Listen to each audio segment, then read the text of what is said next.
Entonces, estos problemas que tienen que ver con la detección para la sanción nos llevan entonces a la otra manera de encarar el problema de la corrupción. O sea, ya no como, digamos, como sancionar los hechos que se descubren, sino como prevenir esos hechos. ¿Y cómo se previenen esos hechos? Mediante políticas públicas que apunten a corregir digamos, determinadas prácticas. ¿Por qué? Porque cuando uno va a sancionar un hecho de corrupción, opera como una especie de microscopio, porque busca aislar un hecho concreto. O sea, lo que uno sanciona es un hecho y una persona que llevó a cabo ese hecho. Si uno lo que busca es prevenir la corrupción, lo que tiene que evitar son determinadas prácticas. ¿Por qué? Porque un hecho, por lo general, es la consecuencia de uno entre muchos. O sea, puede ser parte de una práctica, puede ser la consecuencia de una deficiencia en determinadas prácticas del Estado, porque el Estado no controla, porque funciona mal, las demoras, por lo general, cosas que ustedes viven cotidianamente. Es decir, cuanto más trámites uno tiene que hacer, más oportunidades hay para hechos de corrupción. Cuanto más funcionarios tienen que intervenir en un trámite, más problemas, digamos, más caldo de posibilidades para la corrupción. Cuando no hay un tiempo, cuando las cuestiones se demoran en el tiempo, esto también es un espacio que puede dar lugar a la extorsión o el abuso por parte del funcionario público. Muchas veces pasa, esos expedientes que no se resuelven nunca.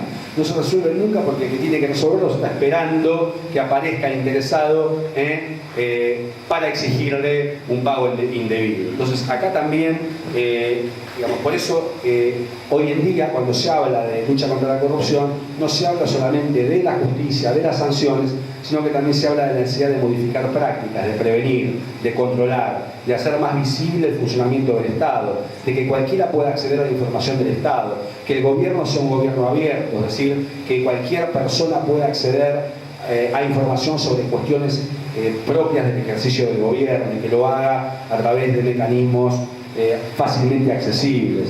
Que exista una visibilidad de la actuación de los funcionarios públicos, que los funcionarios públicos deban explicar y exhibir sus conductas, su evolución patrimonial, que además se modifiquen determinadas prácticas estatales que son oscuras, que son ocultas, que son monopólicas y que dan ocasiones para que haya hechos de corrupción. Entonces, estas son las cuestiones que tenemos que pensar y que tenemos que modificar. Tenemos que proteger a los denunciantes y a los testigos de hechos de corrupción, tenemos que darle transparencia al funcionamiento estatal, tenemos que evitar que haya un manejo monopólico de determinadas decisiones, es decir, que determinado funcionario pueda decidir sin ningún tipo de control determinadas cuestiones importantes, o sea, todas cuestiones que son necesarias hoy en día cuando se habla de lucha contra la corrupción. Otra cuestión, no sé cuánto llevo ya, pero bueno, otra cuestión que también es importante y que hoy en día se mencionaba cuando se habla de las estadísticas. Cuando se habla de las estadísticas se dice, bueno, no hay tanta gente interesada, o el tema de la corrupción no es visto como un problema. La cuestión es que la corrupción se traduce en otras consecuencias que sí son vistas con preocupación por los problemas. O sea, altos niveles de corrupción repercuten en otra serie de cuestiones que hoy en día son vistas como problemas también graves. Por ejemplo, el dinero de la corrupción, el dinero que se obtiene a partir de pagos irregulares, beneficios que se obtienen de manera indebida, dinero que se saca al Estado, ese dinero en principio se oculta, es decir, es dinero que sale de esa economía. O sea, la plata que se recibe de coimas o que los funcionarios corruptos utilizan o de la cual se apoderan, va a parar a paraísos fiscales, va a parar a cuentas cifradas en otros países, va a parar a islas que tienen, digamos, en el Caribe, que tienen escasos controles y que están fuera de la posibilidad de detección y de seguimiento, o que buscan complicar el seguimiento de de ese movimiento de dinero. O sea, esos flujos de dinero, digamos, son flujos de dinero que van a parar fuera del país, fuera de la economía afectada. O sea que es dinero que se saca del país y que desaparece de esa economía. Dinero que debería haber sido puesto en actividades productivas y que mejoren la productividad y la calidad de vida de las personas que vivimos en esta sociedad. La plata de la corrupción es plata que va a parar a otro lado, que se esconde y que no produce nada en el país. O sea que hay una afectación también de la productividad de la economía. Este es un efecto negativo claramente derivado del fenómeno de la corrupción. Otra cuestión que también es una consecuencia de la corrupción, ¿a dónde se invierte la plata?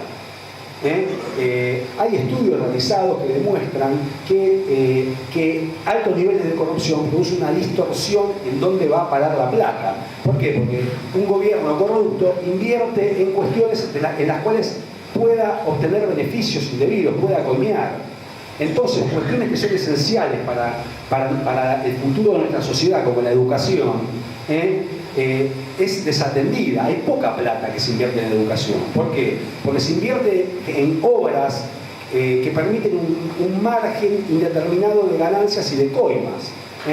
Ha pasado con la mafia en el sur de Italia, en donde se invierte por ejemplo, en edificaciones, muchas obras, muchos edificios en las cuales es más fácil coimear, pero la plata no va a otro tipo de actividades que pueden ser esenciales, pero en las cuales hay menos posibilidades de coimear.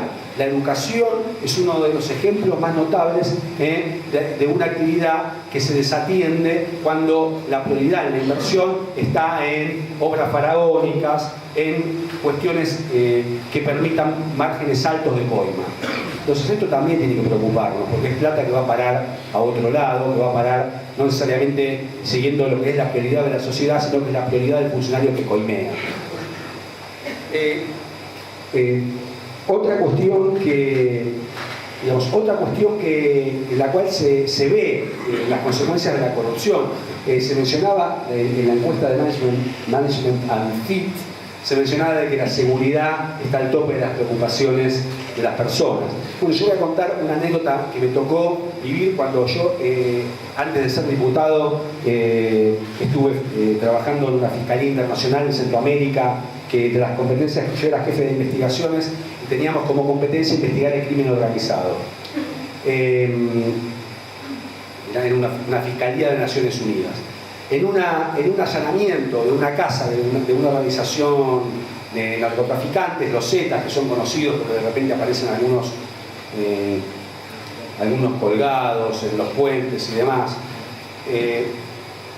se accedió a la contabilidad de esta organización criminal, una verdadera organización criminal. Los Zetas tienen una escuela para formar del crimen a los que ingresan a la organización, tienen mecanismos de seguridad social, o sea, el que es detenido, bueno, a la familia se la sigue manteniendo, al que muere se le paga una pensión a la familia. Bueno, en la contabilidad de la organización criminal figuraba lo que cobraban las comisarías que funcionaban en el área de actuación de los Zetas, en la frontera con México.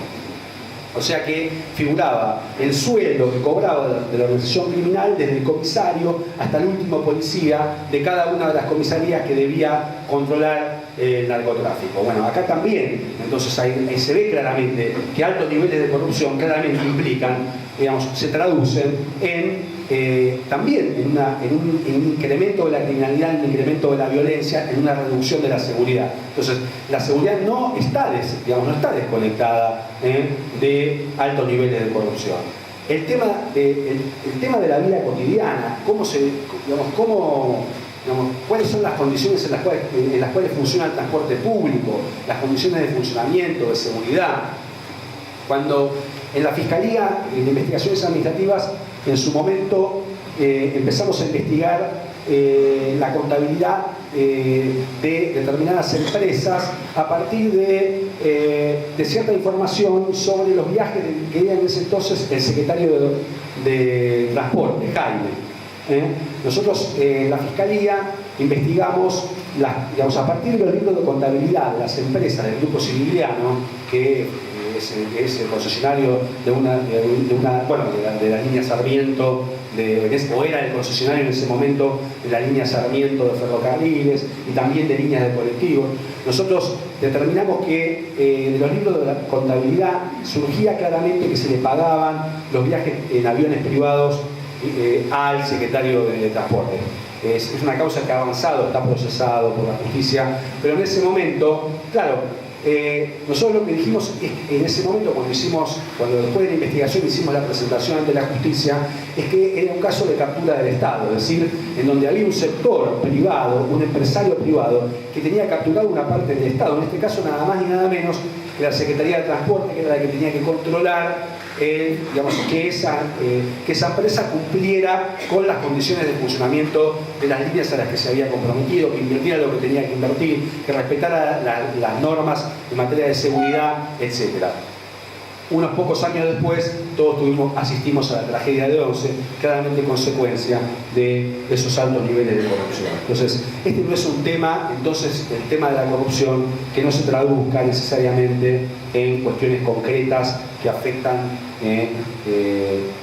nos afectan en la vida cotidiana.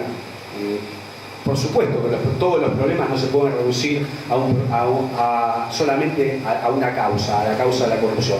Pero está claro que altos niveles de corrupción se traducen en una serie de consecuencias que afectan la vida cotidiana. Si un funcionario público toma una decisión, no sobre la base del interés colectivo, del beneficio público, sino de un interés privado, también hay una afectación del sistema democrático, porque la decisión no está tomada en interés público, sino que está tomada en interés del que paga más. O sea, que el que toma la decisión, el beneficiario, no es el que vota, sino el que tiene más plata o el que paga más coima. Entonces también hay una cuestión que tiene que ver con la calidad democrática, con la esencia del sistema democrático, y altos niveles de corrupción también generan un descrédito, un escepticismo sobre el funcionamiento del sistema democrático, y también afectan a la vida cotidiana y a la calidad de la convivencia. Si nosotros no defendemos el sistema democrático, tenemos muchas experiencias en la historia argentina de lo que puede ocurrir. La propia Constitución argentina, en un artículo, dice que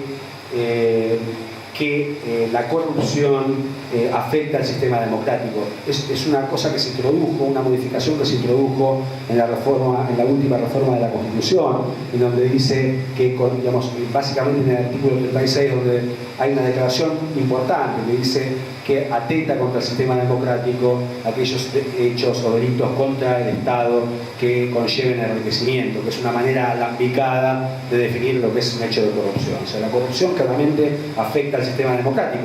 Por eso es lamentable y es mentira en su momento lo que se dijo el mes pasado cuando se discutió si se iba a abrir una investigación previa a un juicio político contra el vicepresidente, en donde se acusó a la oposición, se nos acusó a los miembros de la Comisión de Juicio Político de la oposición de estar atacando el sistema democrático. En realidad lo que ataca el sistema democrático es la corrupción, y en todo caso lo que nosotros estamos pidiendo es que se abran los mecanismos que prevé la Constitución para controlar precisamente una doble cuestión, una cuestión de responsabilidad, pero también una cuestión que tiene que ver con el abuso del poder, la continuidad del abuso del poder para seguir haciendo negocios privados, que es lo que básicamente surge del auto de procesamiento dictado contra el vicepresidente Gurú.